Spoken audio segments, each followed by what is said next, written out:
Ихэнх бизнес эрхлэгчид өмнө нь бизнес доторх техник ажлыг сайн хийдэг байсан бөгөөд энэ ажлын байраа орхиж ижил төрлийн бизнес эхлүүлэхээр шийдсэн байдаг. Гэвч хэсэг хугацааны дараа бизнесийн олон төрлийн асуудлаас болж стресстэйж, урам зориг нь мохож, яхаа мэдгээ байдаг. Асуудлын гол нь сайн ажилтан байх, сайн бизнес эрхлэгч байх хоёр огт ялгаатай ойлголт. Бизнес доторх техник ажлыг л мэддэг хүн бизнес хэрхэн хийхэд суралцах хэрэгтэй.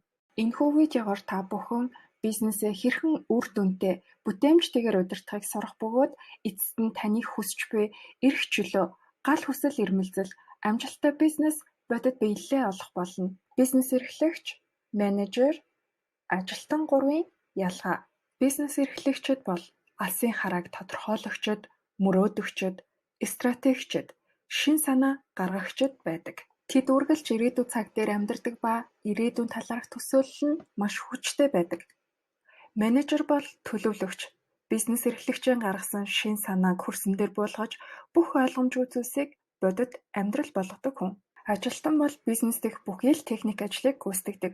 Тэр үргэлж одоо цаг дээр бодох ба ирээдүйд юу болох нь түнд огтхон ч хамаагүй. Өмнөх ажиллаа л сайн гүйцэтгэдэг. Хүн бүрт бизнес эрхлэгч, менежер, ажилтны сэтгэлгээ хамтдаа оршиж байдаг. Бизнесийг урт хугацаанд амжилттай удирдан авч явахад энэ гуравт байдаг сэтгэлгээ, ур чадвар гурлаа чухал. Бизнесийн өсөлтийн 3 үе шат. 1. Эхлэлийн үе шат. Энэ үе шат нь бизнес эрхлэгчид бизнес доторх техник ажлыг голчлон гүйцэтгэх бөгөөд ямар нэг зүйлийг өөрчлөхгүй л бол өсөлт гарахгүй юм байна гэдгийг ойлгодог. Ихэнх хүмүүс энэ үед шантарч бизнесээ орхидог. 2. Шилжилтийн үе шат.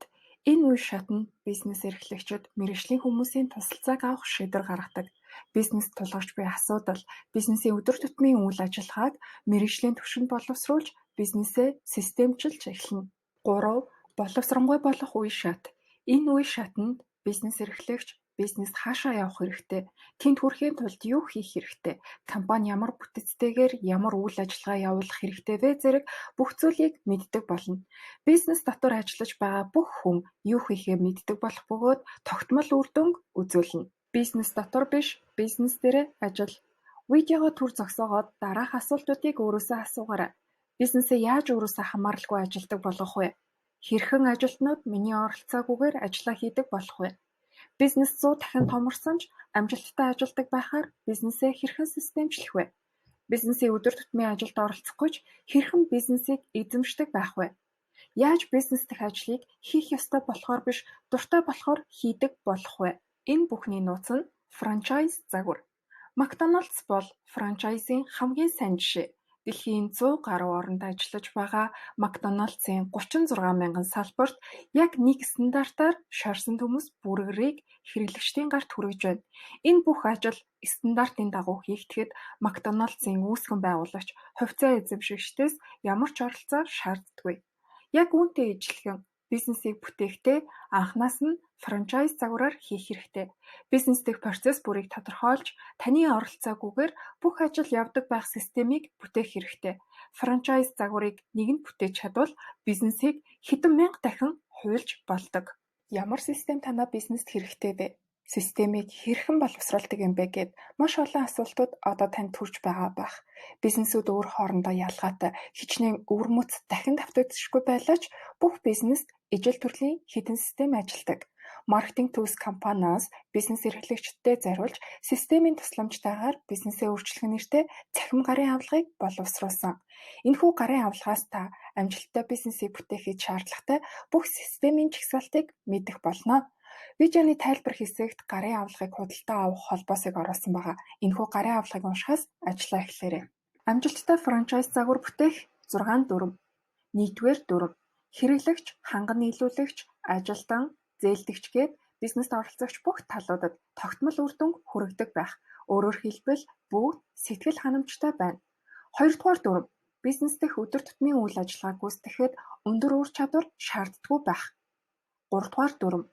Бүх ажил стандарттай байна. 4 дугаар дүрм. Бүх ажлыг үйл ажиллагааны гарын авлага болгон бичиг баримтжуулсан байх. 5 дугаар дүрм.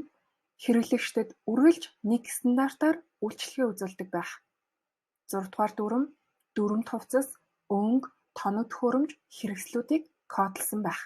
Анхандаа бүхэл бизнес эрхлэгчид их мөнгөтэй болж өөртөө болон гэр бүлдээ зарцуулах цаг завтай, өөрийн хүссэн бүхнээ хийх эрх чөлөөтэй болохын тулд бизнес эхлүүлдэг.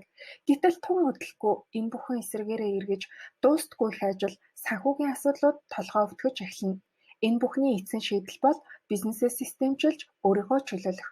Та байсан ч байгаагүй ч тогтмол үр дүн үзүүлдэг, хэрэглэгчид сэтгэл ханамжтай, ажилтнууд компанида сэтгэл хангалуун, бизнес өсч тэлэх боломжийг бий болгодог зүйл бол бизнесийн систем.